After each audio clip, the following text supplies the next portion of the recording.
来看总统赖清德伫拜四会发表双十谈话，有国安人士是警告讲，中共可能会发动对台的军演。国防部目前将讲30之后，中共可能会发射经过咱国防空识别区的火箭，来升悬台海的情势。行政院长杜英泰是要求中共得爱暂停，国军嘛要有相关的准备。双十国庆都要来啊！总统赖清德先伫国庆晚会提出祖国论，启立国际版面。接落来，车集伊要发表第一摆的国庆讲话。不过，国安人士警告，中国有可能会借题发挥，甲相关演习包装做2024联合利剑比。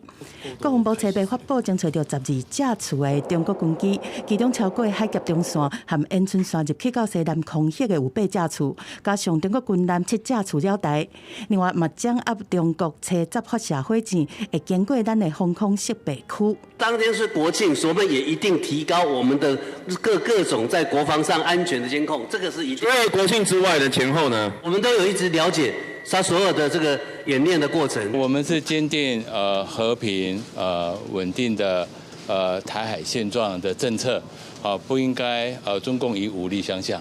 针对中国有可能利用军事行动来回应赖总统的国庆讲话，杜英泰发话讲，中国应该爱暂停。立委认为讲，中国这个做法只会让两岸愈行愈远。你的军演你的这个飞机绕台或者是军舰绕台，其实台湾人民都不喜欢的只是把台湾人民逼着离你越来越远。一旦进入到说他认为有特定的比如说总统、副总统、院长等等之类层级的一些言论，那通常他就会出动军机。当来看中国过去对台实施联合利剑演习，第一摆是美国联邦众议院的前议长佩洛西2023年访台，引起中国的强烈反弹，发动围台军演。第二摆是今年赖总统520就职，中国军队随着发动2024联合利剑 A 的演习。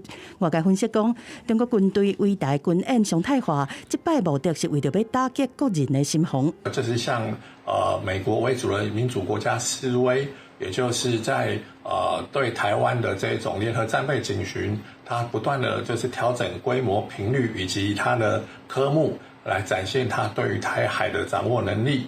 学者认为讲，中国若搁一摆来发动联合利剑演习，无歹都是7分政治、3分军事，对外展现有掌控台海的能力，国军已经严肃准备。